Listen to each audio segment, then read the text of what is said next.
Hi there. Thank you so much for coming out tonight. And what a good-looking crowd you are. My goodness, give yourselves a round of applause for being here. That's beautiful. St. Patrick's Day, huh? How desperate were the leaders of the Catholic Church when they came up with this one, right? It's like, I don't know if you know this, but different saints got different jobs assigned to them. So, like, there was St. Joseph, and he was assigned housing and urban development, things like that. And then there was Christopher, and he had travel and safe journeys.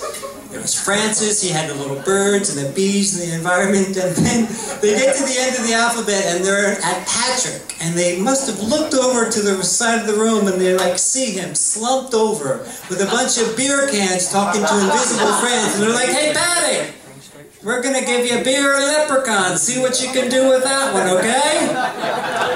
And that's the one that we really rally behind, right? Like, October 3rd, you know, it's St. Francis Day. I do not see us like forming long lines to adopt kittens and volunteering at the bird shelter and things like that. But St. Patrick's Day, beer and leprechauns, sign me up. Let's have a parade. Let's get Macy's involved, you know? Oh my God. And St. Patrick, apparently his big claim to fame was that he chased the snakes out of Ireland, right? Do we know that there was ever a problem with snakes in Ireland? Like, did he just show up to the bar one time and he's like, "You know, I've taken care of all the snakes here, you know?" And people are like, "What snakes?" See, that's what I'm talking about, okay? I mean, that's like me coming here tonight and being, "Okay, everybody, I have taken care of all the tarantulas. There are no more here."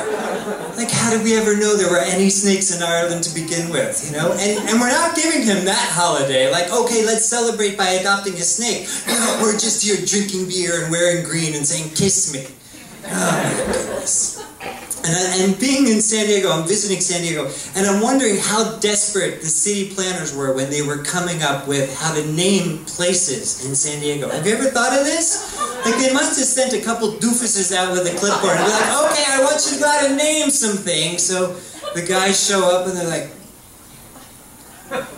"Well, it's a beach. There's the ocean.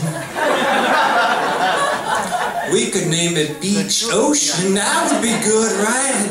And his buddy's like, "Nah, that's not good. We can't do that. Let's flip it up. Let's change things up a bit. How about Ocean Beach, huh? We can go with that one. That's unique." They go a little bit further north, and they're looking around, and they're like, "There's a beach. There's the Pacific, right? So we could just put those two things together, right? Like Pacific Beach, we'll do that." They go a little bit further north, and they're like, "Looks like there's some African Americans over there. So we'll name that one Black's Beach," she said. And I'm really glad that they went that route when they were naming things, because as you may know, Black's Beach is a nude beach. It's clothing optional. So there are other things that could have been like obvious that they could have named this beach after, right? Like Hiney Hills, Clitoris Cliffs, Scrotum Shores. I was trying to write that joke out in an email and send it to somebody, and my spelling is so bad. I have a spell checker, right? Most of us have a spell checker. Mine underlines all the things that are wrong, and then in the side where it usually gives you suggestions, mine are just like, "What the fudge?" It's like, really? Like, that's as close as you can get? Because we got nothing. We are not able to help you out with this at all. Like, our database is only 19 million gazillion English words, and whatever you just wrote, we got nothing. Dude, you're on your own. We're not even going to meet you halfway with a suggestion. We got nothing. I'm actually trying to spend less time at the computer. It's become a little bit of an addiction. I am proud to say that I just joined Facebook Anonymous because I had a little bit of an addiction to Facebook. And that's been very challenging because the meetings actually meet on Facebook. Like, you have to go on. And the first step is you have to like this page. That's where you meet. It's really, really challenging. And the whole name of the group is actually Facebook Anonymous Losers Association. It's based out of LA. So I'm a card-carrying member of the Fa-La-Las. That's how I spend my time alone online, hanging out with the Fa-La-Las, which makes me very happy and gay all at the same time. And being a gay man, I have to tell you, I get a lot of special privileges, a lot of really wonderful perks and benefits in my life. And the most wonderful part of that is that I have really wonderful, amazing friendships with women, right? And some of them are here right now. Thank you so very much. Thank you.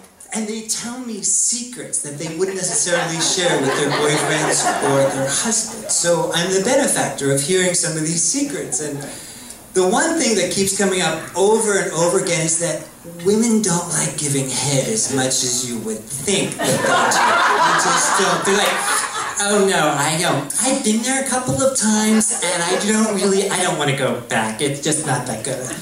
I'm like, what do you think this is, Tijuana? It's like you've been there a couple of times, you don't want to go back, it's dirty, you can't drink the tap water, like what's the problem here? And you know, I have to think that it's really sad. I mean, there's nothing more apathetic than an apathetic blowjob. You know, like...